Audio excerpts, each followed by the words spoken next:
What is going on, everybody? Welcome back to the next installment of my NFL Deep Dive series. I want to take a second to thank everyone for the kind words. It really brings me a lot of joy to see how much you look forward to and enjoy this series. I definitely take a ton of pride in this series as a comprehensive preview of the upcoming NFL season, and I think you'd be pretty hard-pressed to find anywhere else on the internet, so I take a ton of pride in it. I do ask that you take a second to drop a like down below. It really helps me out, helps share this video, support my channel, all that stuff. So do please take a second to hit that like button down below. But without further ado, let's take a deep dive into the 2020 Washington professional football team, the 31st ranked Washington Redskins, a team that has really struggled, obviously over the last, 2 decades, but more specifically, over the last 5 years, really since Kirk Cousins has left here. Quarterbacks, coaches, been in and out. Culture issues between the front office, the coaching, the players, all of it. It's been a big, fat mess here in Washington, and it has led to some really ugly seasons. And I can't think of a much better hire, given the candidates available, than Ron Rivera here for this Skins team. A guy that is a stable, high-floor, culture-first coach, a player-oriented guy that is going to be on the same page with his entire organization and will just be an influx of, I don't want to say potential, but just an influx of balance and stability for an organization that just so desperately needed it. So I love the hire there. You're obviously still going to have some leftover culture issues, some question marks on that end. But I really like the floor that Ron Rivera brings in here. Now, he is a defensive-oriented mind. We're going to transition now into the roster review, which is going to kind of transition into talk about Scott Turner and his offense that is ultimately, by a landslide, the reason this team ranks so low. Because on the defensive side of the ball, they don't just have Ron Rivera, but they actually have a lot of talent that we're going to talk about. Unfortunately, it is an offensive-oriented league, and when you have these 32nd ranked offense with an offensive coordinator that's still a little young, a little unproven, he's had some decent success in Carolina, but it's just a massive question mark on the offensive side of the ball, like everywhere you look, really. Scott Turner, I don't have any complaints about him as an offensive coordinator. I'm not overly excited about him, but ultimately this offense is going to rank last and 30th for offensive coach and culture. But let's get into the roster review here. Now, while we go through each position, talking about how they stack up with the rest of the league, you are going to be looking at my own custom Madden roster, and I realize that it is a video game. But do know that these are my own ratings. It's my own roster. They accurately show how I perceive each player, and most importantly, it's a nice copyright-free graphic that I get to use for this series. So do keep that in mind as we go. But let's start with the quarterback position. Dwayne Haskins, the first-round pick from last year. I do like Dwayne Haskins. I have reached the point where I don't know if I necessarily believe in Dwayne Haskins. I'm just taking a total wait-and-see approach with him. As a college prospect, he had a pretty rare processor, the quick release, short accuracy. Kind of played like a Tom Brady at Ohio State. Now, he has some good athleticism. He's not some scrambler type. He's not a guy that's going to improvise and make a ton of plays with his feet, but he can do that. I think Dwayne Haskins at his best is going to have playmakers and offensive line around him and can be sort of that, we try to stray away from this phrase, but system quarterback, so to speak, where if he's got the pieces around him, the play calling and everything's kind of in place, he can play like a really solid top 12 franchise quarterback. He's got all of the tools and mental aspects that you look for. It's just a matter of applying it and showing it on the NFL level, because he obviously had those things at Ohio State when he was uber productive. Now he is probably amidst the worst surrounding core in the entire league. So a little bit of contrast. Now he's going to rank 29th here, a bottom tier NFL quarterback. I think you'd be kidding yourself if you said right now he's anything less than that. Now, like I said, he's got a lot of potential.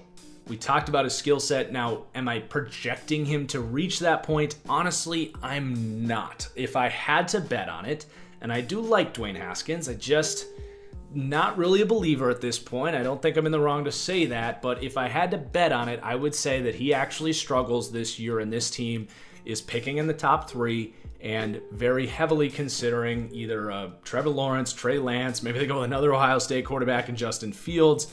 Who knows?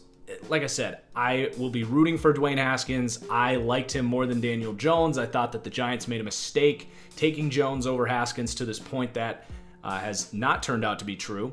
I would obviously love it if that script flips and Haskins goes off here and I end up being right about having Haskins over Jones. But as we sit here right now, I just haven't seen enough on the NFL level. The last thing I'll say is that his rookie season, I think dissecting it is almost pointless. I'm looking at Dwayne Haskins like this is his rookie starting year because he didn't start last year. He came into a broken organization. I can't remember if he got the start before or after they fired Gruden, but basically he was playing for an interim unit in the coaching staff where they were saying, we're going to run the ball, we're going to play defense, we're just not going to develop bad tendencies here. I think that was actually the right thing to do. The problem is we just don't have very good tape on Dwayne Haskins from an evaluation standpoint. So a total wait and see year for him. I think I've covered kind of where I stand, where I actually project it to go. He is kind of one of those quarterbacks that I do think needs a little more help around him, and I think he might kind of get Josh Rosened here in the Redskins organization. But I would love to be wrong about that. Then you've got a really interesting backup room. I won't spend too much time on it because it is ultimately just about Dwayne Haskins. You got Kyle Allen coming up from Carolina. Really capable backup. Your typical backup where, like, if your starter goes down, Allen can kind of sling the ball around. His highs are okay. He can win you a couple games, but never a guy that you want starting 16 games in a season. Just the consistency, the accuracy, the mental aspect. It's just not all there. Then Steven Montez, he's basically Nate Peterman coming out. Like, he's got good athletic tools. He's got the arm strength you look for. He's got some mobility. He's going to make some really exciting plays, but that's also going to come at the cost of just spitballing, making terrible decisions. I don't think that's ever going to come out of him. You could say he's like a really poor man's Jameis Winston, sort of. But he's around here. He's an interesting player, to say the least. He was amidst my top 10 quarterbacks in this class just because of those physical tools. I think the league is kind of trending towards having a backup that, yeah, you might get a really bad version of him, but if he comes out and makes some exciting plays and creates some offense, you could get a high ceiling game or two out of your backup. And I think Steven Montez could be that, almost in light of like a Fitzpatrick who just comes out and just slings the ball around and sees what happens. And then you got Alex Smith, the ESPN documentary on him. Really appreciate his effort to come back. A gruesome injury. Does not feel like we'll see him at any point this year. He is still under a pretty massive contract here. I find it incredibly unlikely that we see anything or it's worth talking about anything Alex Smith related for this season.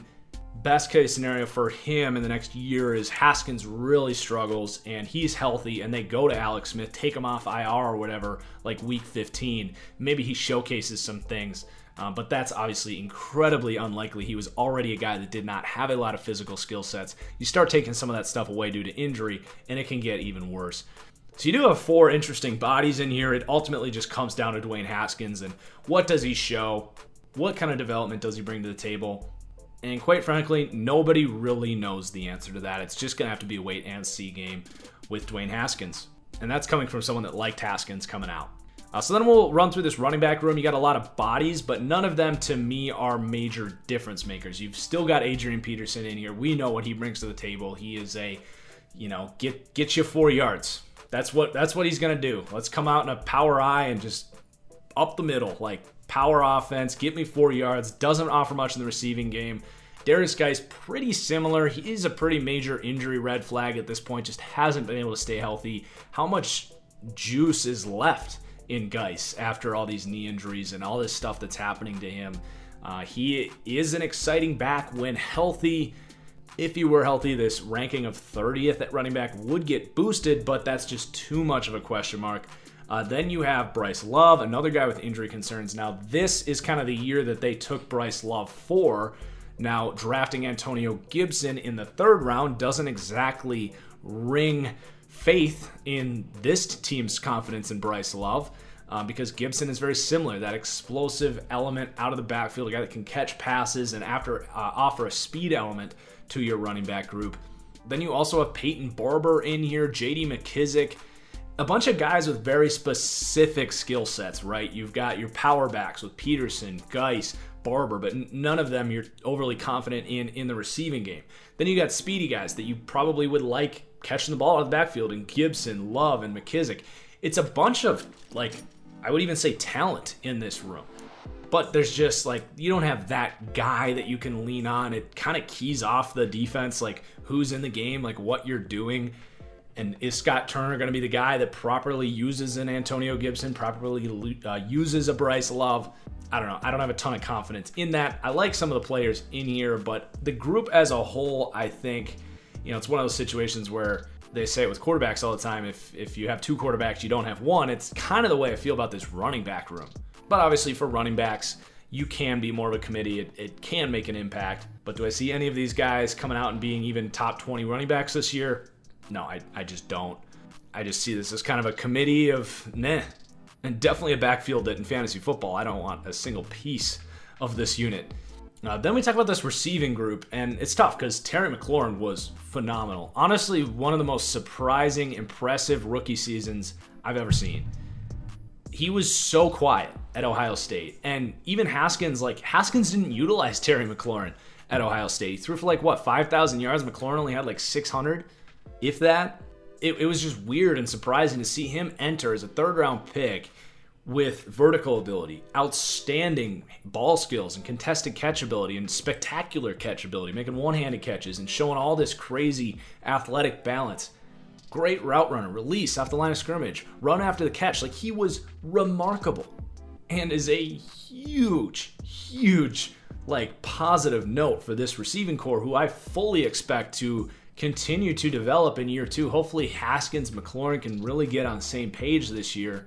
I would say entering September, he's a very high-end number 2, but by the end of the year could very well be a legitimate number 1 kind of guy. Something like a Stephon Diggs, Keenan Allen, T.Y. Hilton, that sort of tier.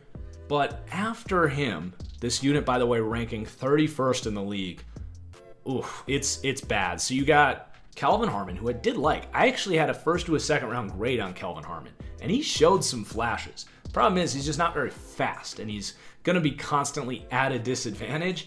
My evaluation on Harmon was just off. I didn't put enough weight in his lack of separation ability and fell too much in love with the physicality, the contested catch ability that has kind of proven year after year after year that's just unsteady, it's unreliable, it's less desirable. But I do like Kelvin Harmon as a third, fourth target, a guy that in a pinch you can give an opportunity to make a play. Maybe with some crazy work ethic and development and just badassery, he can turn into Michael Thomas as a slower physical wide receiver. That's obviously a unicorn type of deal. In reality, he's probably closer to a different Kelvin Benjamin, who's had some success as a jump ball guy, a good blocker on the edge, but that's probably about the ceiling for Kelvin Harmon if you want to be realistic. But like I said, I do kind of like him, but I'm not super excited about it. And then you have Antonio Gandy-Golden, a 4th-round pick this year, a good deep threat, a physical big player, but again, just doesn't necessarily have that speed. Now, the speed shows on tape against a really low level of competition. The speed showed at the Senior Bowl against a bunch of 5th, 6th, 7th round corners, so take that as you will. But then he comes out and runs a 4.6, so it's tough to really say how good of a separator and deep ball threat he's going to be. He does kind of have that second gear. If you just put it up in front of him, he has really good ball tracking skills and really attacks the ball. I do believe in him.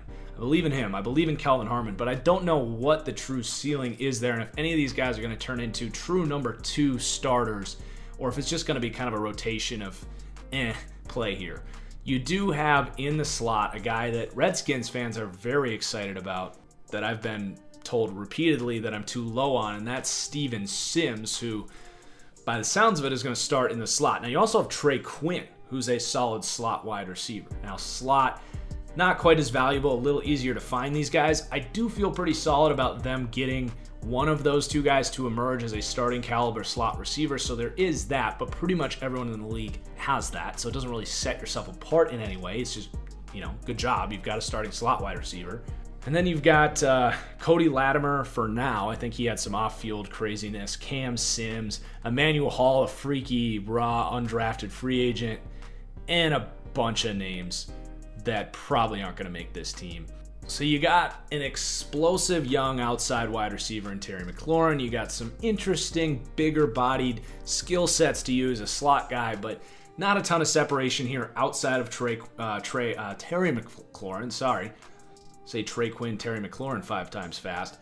And then the tight end room drags this thing down even further. So you've got Jeremy Sprinkle, a 5th-round pick who's basically done nothing since he got into the NFL. Richard Rodgers, who's one of the slowest tight ends that continues to keep getting contracts. He's okay at blocking and can catch balls, I guess. Like, he doesn't bring much to the table at all. He's a 3rd tight end at best. Logan Thomas, kind of cool that he's coming back home here. A converted Virginia Tech quarterback. The one name that you really want to keep an eye on here is, well, there's actually 2 names. Hale Hentges, not Hentes, that can't be it. But he actually came out and made a name for himself here. Was a good blocker, caught some balls. Like, he's probably actually a decent number 2 tight end, kind of an underutilized guy coming out of Alabama amidst all of those playmakers they had. So definitely someone to keep an eye on there. And then you bring in Thaddeus Moss, who definitely the biggest name undrafted free agent, I would say. Obviously, Randy Moss's son played in that explosive LSU offense, is a badass of a blocker, but he's smaller. He's close to like 6'1". Not overly fast, not overly explosive, but a really good physical tight end. I think he's got a good floor if he can stay healthy. He's one of those players where he's a good player, maybe never a great player, but that floor is cut up from underneath him when he's just always hurt. And injuries and this Redskins organization don't really go hand in hand. So how much do we believe in Thaddeus Moss? I do believe if he's healthy, he is the best tight end available to this team, but that's a major if. You got Marcus Baugh out of Ohio State, Caleb Wilson, and another explosive kind of late round pick that has found his way over here. So you've got bodies. No one I'm too excited about, though. I don't even know who's going to emerge as the quote-unquote starter. In reality, it's probably just going to be a rotation of Sprinkle, Hale Hentges, and probably Thaddeus Moss if he can get healthy. So an interesting room, but not one I'm too excited about. The receiving group as a whole, like we said, 31st in the league. I love Terry McLaurin, but the problem is I don't know who's going to step up here as any sort of legitimate weapon. Really a difference-making weapon, I should say. Then we've got the offensive line. It's been kind of slowly falling apart here over the last few years. Back when they had Kirk Cousins, they made an argument for having the best offensive line in the league. You still got a couple of those pieces in place between Brandon Scherf and Morgan Moses on the right side. I do like that. Moses continues to kind of decline as he ages. It's not that he's super old, but just hasn't played like that top 10 right tackle he was maybe 3 years ago. If you can get back to that level, you'd really appreciate it. Just hard to predict that to happen after a few down years here. I do love Scherf. Good job tagging him. Don't let him leave the building. He's the best player in this offense. Don't let him go anywhere. So I like that. Chase Rillier is a very solid center. So from center to right tackle, I feel pretty good. But that left side of the line, protecting a pocket passing right-handed quarterback is certainly a concern. So the left tackle is going to be a competition between Cornelius Lucas, Jerron Christian, a 3rd-round pick in 2018, who played in 10 different games last year, played all over the place, left tackle, right tackle, bouncing back and forth, was much better at left tackle than right tackle, like noticeably better. So I actually do have some faith in him to get that starting job. I didn't mind him coming out of Louisville. He was the guy that started before Mekhi Becton got there. He is a good athlete, but he really needs to take up a step up and establish himself as an actual starter, not just a swing tackle. Cornelius Lucas has been that man for Chicago, that swing tackle, a capable veteran, but a low level starter if Christian can't win that job. And then left guard might be in even worse shape. Wes Schweitzer, who's been a liability for Atlanta for a long time, comes over here. They do draft Shadiq Charles, who I think is incredibly raw, should be nowhere near an NFL field in 2020.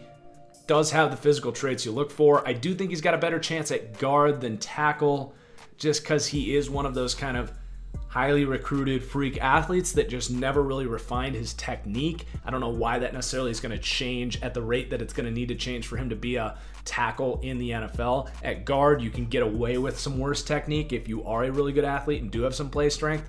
And then you also have Ross Pierschbacher, Wes Martin, and Keith Ismail. All of these guys that we just named are a collection of 4th, 5th round picks over the last 2 years. You hope that some of these guys hit and you get enough competition to emerge with a capable left guard. That's kind of the hope here. I don't see any of these guys other than maybe Sadiq Charles being a left tackle here. So, they do rank pretty low. 27th for the offensive line.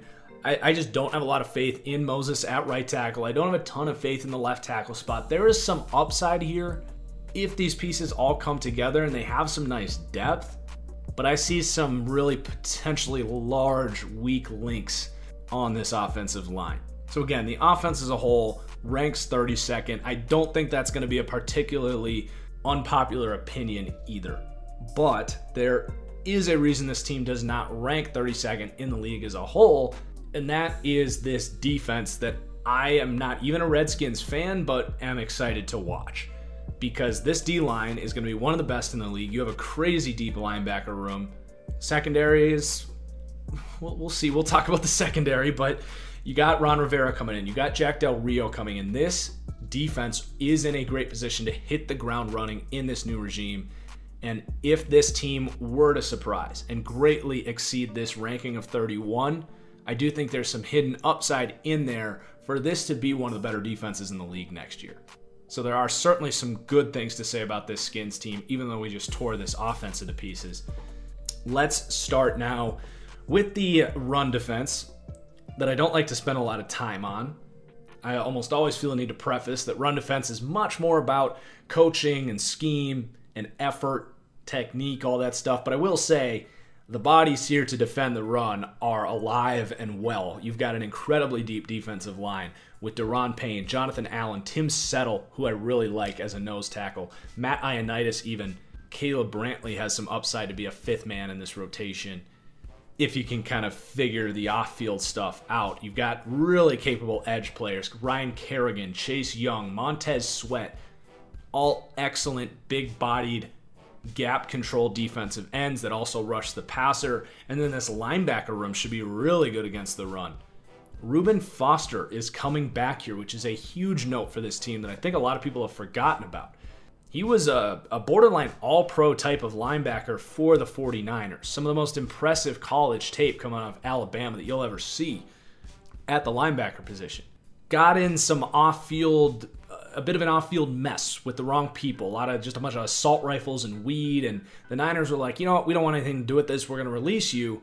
Before they really got the full story, he didn't really do anything that wrong. Obviously, you don't want to see that. He was probably doing something illegal, but he never really got convicted. I think there was something with a girlfriend too, potential domestic violence.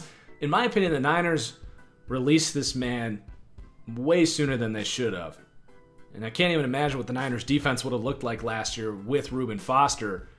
Now, he did tear his ACL last year, but he's coming back. And we haven't heard a lick about any sort of off-field concerns with him. In theory, he should be this team's number 1 linebacker, a stud against the run, and he leads a very deep unit of linebackers, probably the deepest group of linebackers in the league. You got Thomas Davis, the veteran we're all familiar with, on the later end of his career, but can still play. You got Cole Holcomb, who really showed some nice things out of North Carolina last year. I feel bad if he can't get on the field here because he's a really nice young player. Same thing about Khaleke Hudson, who might get in on like dime looks as a coverage linebacker safety hybrid kind of guy. Kevin Pierre-Louis, more of a special teamer. Josh Harvey-Clemens, Sean Dion Lewis, really good athletes. A little bit undersized though, good coverage players though. And then John Bostic is just another veteran just sitting around here. Probably a guy that's going to get released and end up on a different team. But man, there's a lot of names here. You're going to emerge with not just 2 good starters amidst this unit, but you're going to have rotation and flexibility as well. We basically just did the whole linebacker rundown. We haven't even gotten to that ranking. But these guys are going to help contribute to the 17th ranked run defense in the league. There's just a lot of good run defenses in the league right now. There's not a huge gap either between the 17th run defense and the number 1. So while that ranking might tick a lot of Redskins fans off, just know that it doesn't really matter. You're going to be very solid against the run, and that's all you can really ask for from a run defense standpoint.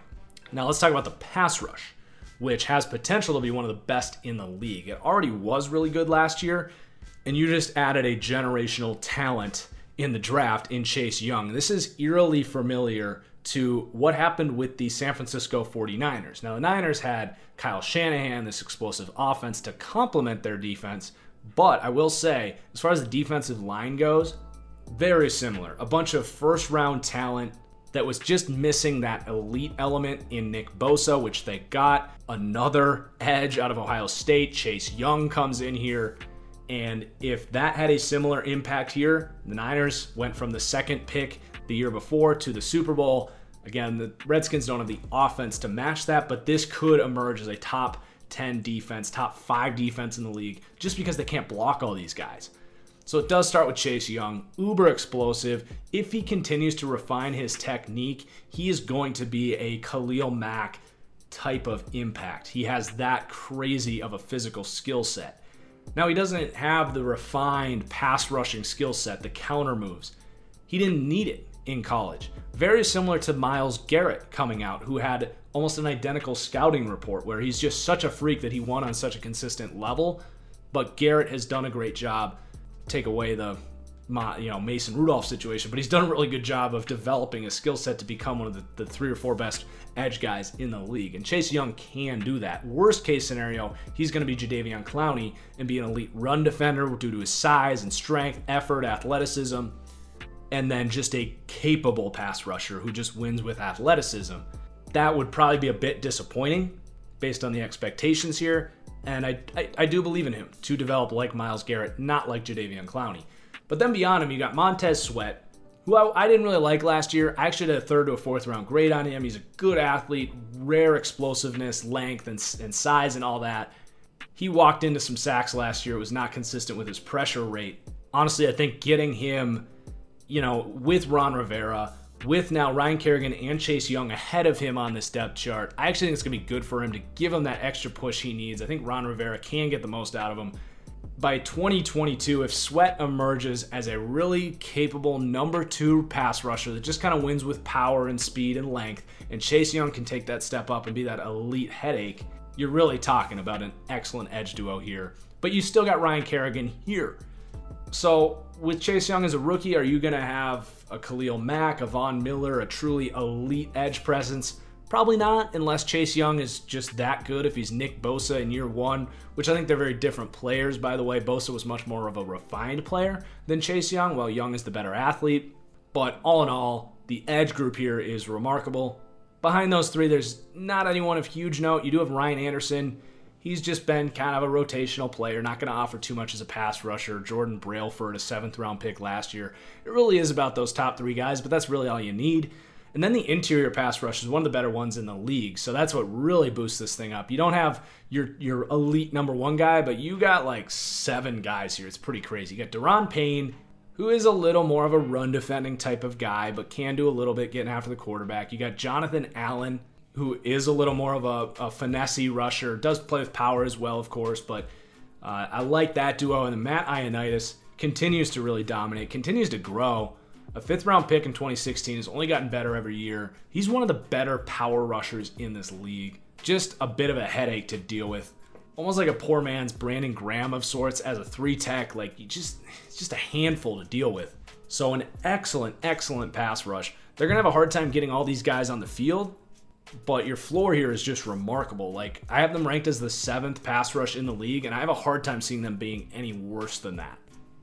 So I feel like I already hit in on this linebacking group pretty in depth, and one thing I haven't even mentioned yet, but this team will be a 4-3 scheme next year, and that actually does open the door for these 3 talented starters, truly, between Reuben Foster. If everything clicks coming off an ACL injury last year, you are talking about a top 10 true do-it-all middle linebacker here.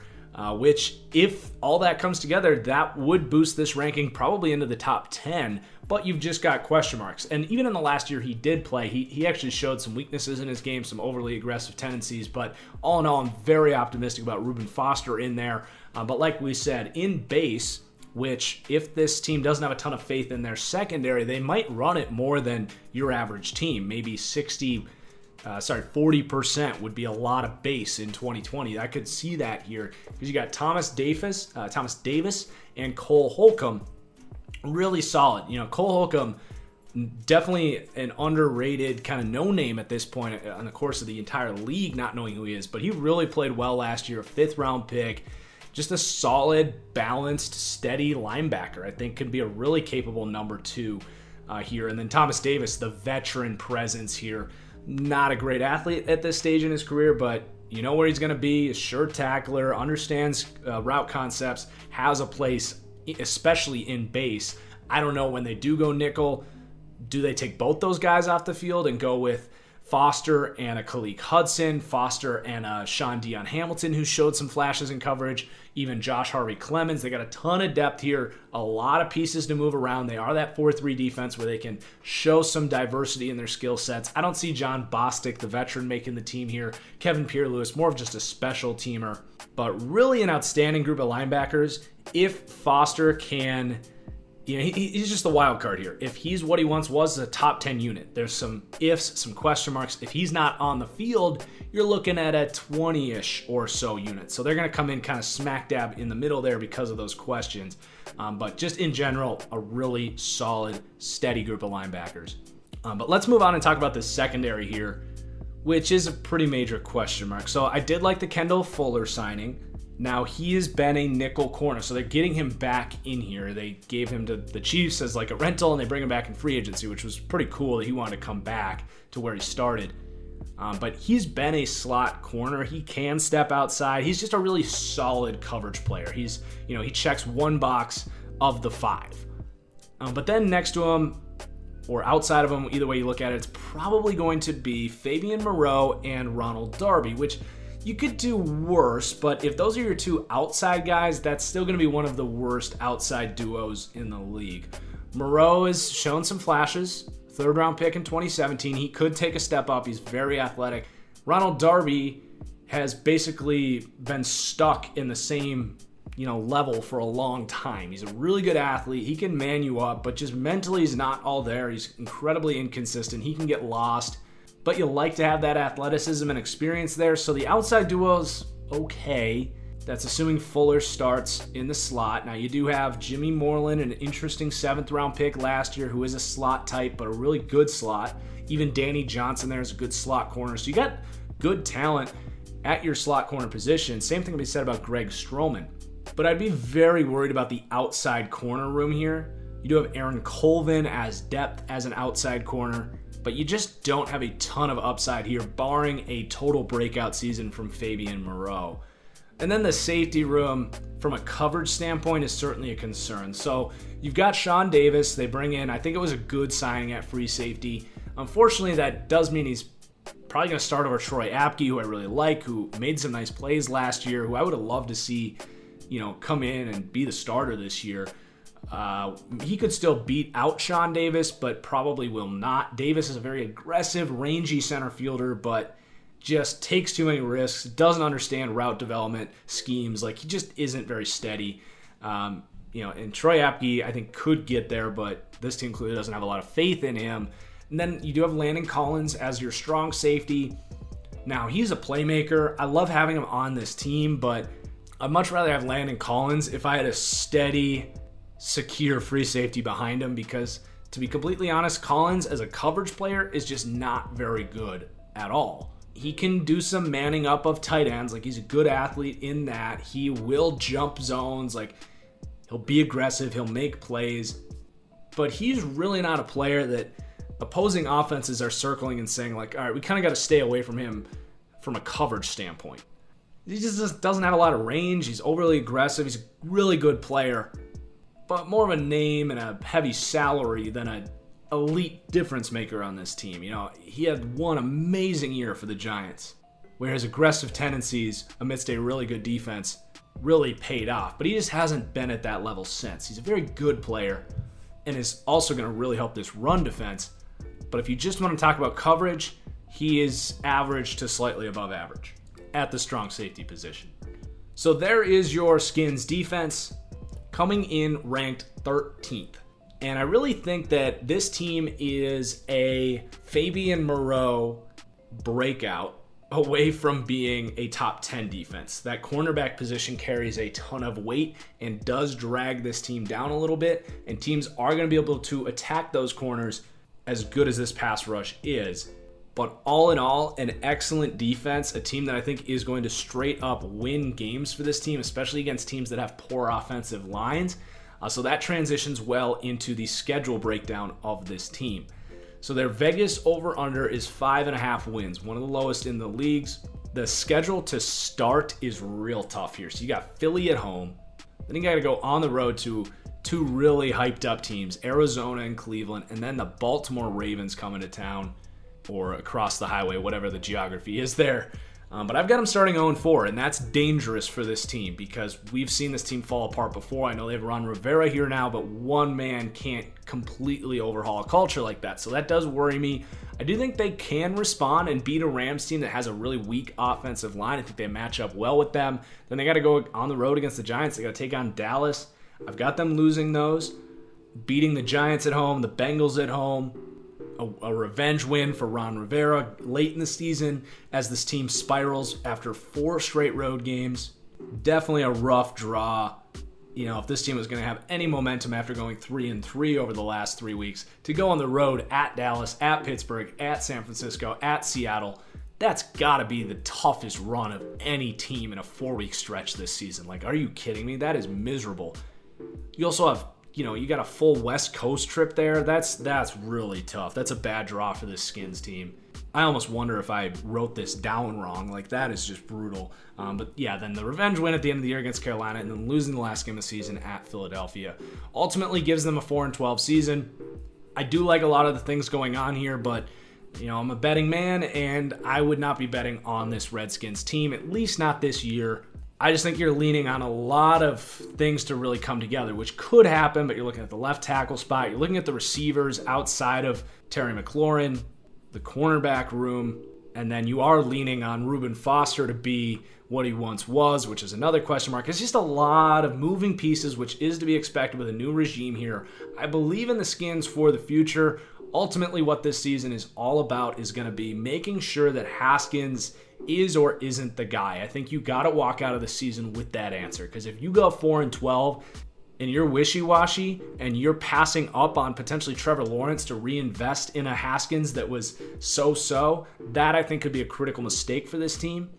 But obviously, if he looks pretty good, if he can be a Jared Goff, a Kirk Cousins type of pocket passing franchise quarterback here, you could still have a high pick. Maybe you get a good corner, and then you can really start to talk about this team turning it around. But that is your Redskins deep dive. Please do hit that like button down below. Also, drop a comment. I try to read every comment. How do you think the Skins will fare this year? All that. Drop those comments down below. Cheers as always, guys, and we'll see you for the next one. Peace.